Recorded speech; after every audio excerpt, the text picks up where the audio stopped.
All right, welcome my friends. We are joined today by two illustrious educators. Chris Ellinger to my left, your left, and Adam Bazant to my left. Respectively, we teach all three of the AP history classes, AP Euro, AP Modern World, and AP US History.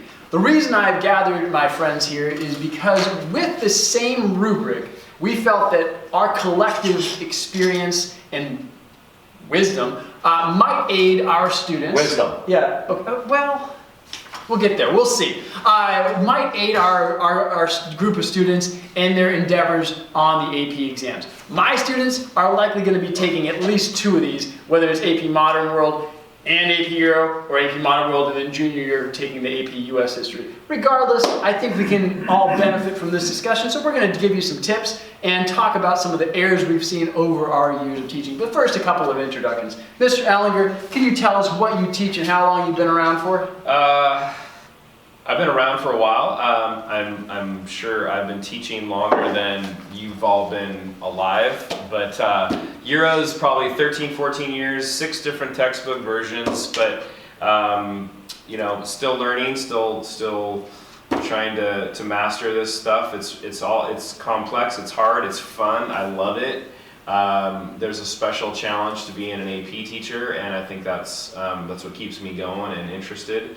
And working with knuckleheads like you two. So that's the greater challenge, is working with people like us, or? Oh, by far, absolutely. And if I lack wisdom, then as your mentor, that means one of you two is wearing the dunce cap, so. There's only one. We'll decide, the viewers can decide later who should be wearing it. There'll be a survey at the end of this video on which of the three of us should wear the dunce cap, so we'll leave that up to the viewers. Welcome to the 223. This is Mount Terrace High School. This is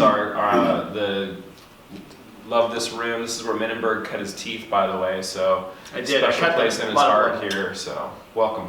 Bazant, tell us who you are and what you teach. I teach. Well, I'm Mr. Bazant. I teach here at Mount Terrace High School with Mr. Ellinger. Been here on and off for the last 8 years.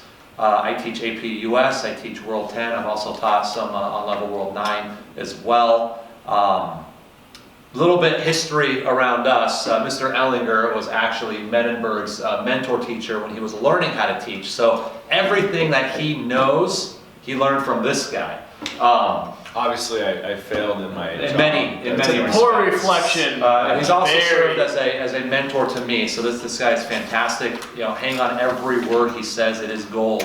You know, I'm still learning as much as I can from this guy and from your guys' great teacher, Mr. Menenberg, as well. Excited to be here. Excited that we made the cut to be part of Menenberg's mini history YouTube series, or whatever this is. Does it have a name? I don't know what it's called. We're still on the fence about what that's going to be right now. Well, but you know, you did make the cut. To be fair, no one else responded to my emails, so we'll see how this plays out. In any case, the point of today's video is to give some, again, general tips from our collective experience and kind of review some of the more common errors. In a video after this, we're also going to do a little bit of a step-by-step walkthrough of the actual long essay rubric and perhaps make some suggestions for how to best maximize that 30 to 40 minutes you have when you're writing this thing. Okay, so guys, let's dive in.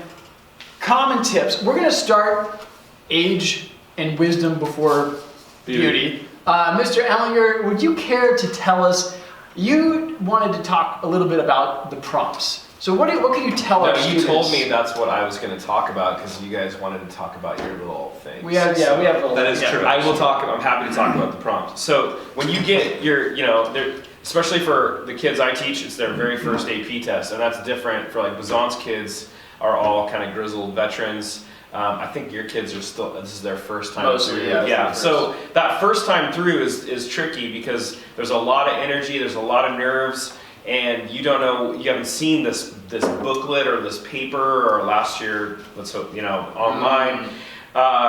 And so you get this, and what do you do, right? And your teachers are going to break this down for you, but the prompt is really critical because it unpacks a lot of what you're going to do. I always tell kids to like find the driver term, like what is the skill. You know, AP's done a lot of revisions, College Board, over the last couple of years, and really good ones, and everything's tied to the skills. I know Bazant and Menenberg have both taught you those skills. The cool thing is they're all the same skills in all of these classes now. So once you learn it, it's the same in every history AP class you take. So once you know what skill you're being asked, right? Is it contextualization? Is it comparison? Which also includes contrast. Even though it says comparison, that also means contrast. Is it causation? Again, even though it only says causation, it's still cause and effect. And then also continuity and change over time, CC over T. So once you know what that skill is, then you can begin to, the next thing you do, so skill, and then what's the content? Like what's the time period? What's the unit? Like this is where you access the files of your knowledge to start dumping it on the paper, which these guys are gonna talk about, like the practice and how you organize your thoughts. But so that prompt's gonna tell you things like the time period, right? Like what are your limitations? Once you know the driver term, am I bound to a certain time frame? Because there are not a lot of rules, but you go outside of that time frame and it doesn't matter. Whatever evidence you use, if it's outside of a certain time frame, you're out of luck. So be aware of the driver term, limitations, and then get into the content, right? And just for example, like looking at on content. You didn't give us that page. It's okay. We don't know what he's going to do right now, so This could be very upsetting. let's see what's going to happen. Remember that the prompts that they're going to ask you are going to be spread out over the different units. You're going to have choice, which is great. You're also going to have, they're also going to be spread out over different units within your AP class. So this is from 2019, and the topics were centralization of European monarchs, from 1450 to 1648, the effect of population growth from 1700 to 1800, there's always a social question now, and then the effect of the Great Depression from 1929 to 1950. So again, it's choice, there's 3 broad topics, and you want to do driver term, limitations, and then content. Mr. Allen, really quickly, on that last prompt, it said the effects of the Great Depression. So would you also have to include the causes of the Great Depression in your essay? Well, you would. So I didn't read the whole prompt. I mean, the whole prompt is evaluate the most significant effect of the Great Depression in Europe during the period 1929 to 1950. So the most significant effect. Yes, you would talk about causation in your contextualization, which we're going to get to in just a second. Yep, and I think you've teed it up really nicely for Bazant, who's going to talk to us about pre-writing during the exam. Yeah, and so in summation, what Ellinger is telling you is to read the prompt, right? Read the prompt, break it down. All 3 of them. Yeah, exactly, all 3 of them. We'll get into that more later. But as far as a general tip, and I would probably argue that this is up there with the most overlooked thing that I get from my students. And that's going to be to do a pre-write of some sort, right? To write down everything that you know about the topic. Spend some time here, right?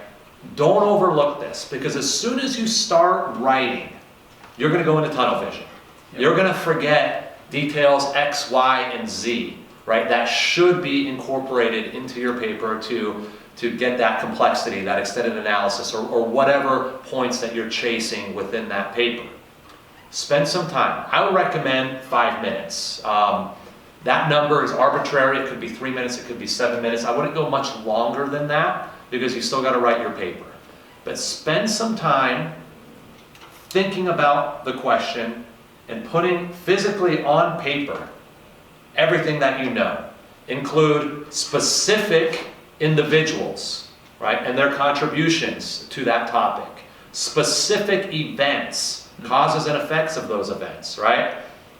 Specific themes, right, or ideologies that are taking place. And the key here is specificity, right? Be as specific as you can in this pre-write, right? And I'm not saying necessarily a pre-write as far as an outline. This is just to put on paper what you already know. Access, as Ellinger mentioned, those files of knowledge that are up here, right? Or maybe on a piece of paper somewhere. I don't know. Wherever you access those files, put it on paper and then reference that when you begin writing your actual paper. There's a lot of benefits to that. I've told you that, guys, this many times. If you do that pre-write, and if you look at that prompt and unpack it, you're far more likely to have an essay that actually has a logical flow, that's easy to understand for that reader, and is going to get you the most points on that rubric. Now, one of the things that we haven't talked about so much, as we are early in the school year right now, is the idea of practice. When you look at an LEQ for the first time, it may become a daunting task to you. It may be something that you don't have any idea of how to tackle this thing in 30 to 40 minutes. But if, like anything, you practice it, you will get better and better and better at it. And so part of the reason that we talk about doing a pre-write is so that we know how much or how little we might know on a topic and can maybe choose something else. But when we look at these different prompts over the course of the school year, you're going to see a lot of similarity between some of the language used in the prompt. Even some of the content used has overlap. I had a class a couple of years ago who literally got the exact same prompt, like in February, from me that they did on the AP exam, and they were ecstatic because they already had written that essay. And so my advice, one of my tips, is that as you go through the year, one of the best ways to review content, which by the way is one of the most often asked questions, is how do I review? By writing, by using these tasks, whether it's an SAQ or an LEQ or DBQ.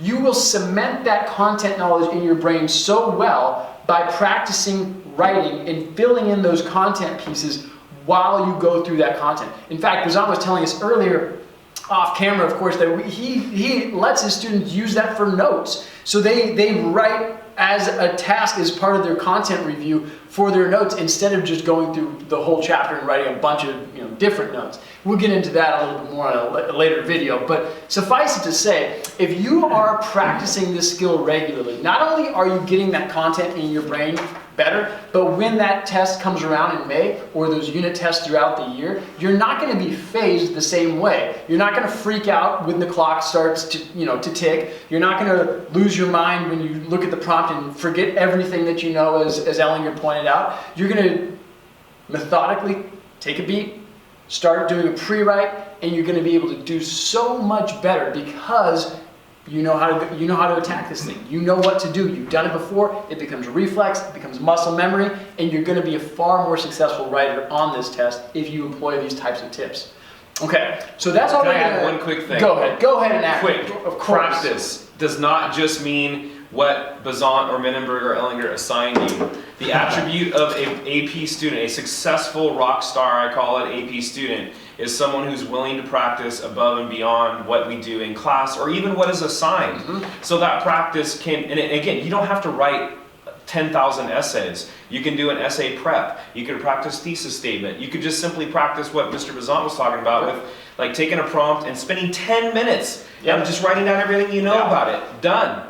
The practice has to be consistent, often, and above and beyond, I hate to say it, what we do in class or assigned. Yeah, we don't have enough time. So in summation, so Ellinger's great tip, and it's a fantastic tip, understand the prompt, right? For me, it's going to be access prior knowledge, okay? So make a list, take that 5 to 10 minutes, write down what you know about the topic, right? And from your fantastic teacher, Mr. Menenberg over here, practice. Right? You do those 3 things, by the time May rolls around, we're all getting 5s. You're going to be in pretty great shape. And so on our next video, what we're going to talk about is, again, how to best use that time that you're given. How to work that rubric, as it were, so that you maximize that score you get on the AP exam. Again, we're only scratching the surface here. I encourage you to watch my other videos where I go deep on each significant point of that rubric, where I talk about breaking down specific prompts, where I talk about the overview of the LEQ. I just thought it would be helpful in this case to draw on some other wisdom to reinforce some of the things we've been talking about all year. In any case, thank you for watching, and remember, life is about what, Mr. Ellinger? Life is about choices, friends. Make good ones. That's right. And you become the choices you make. Oh, thank you, Bazant. We'll see you next time. Thank you very much.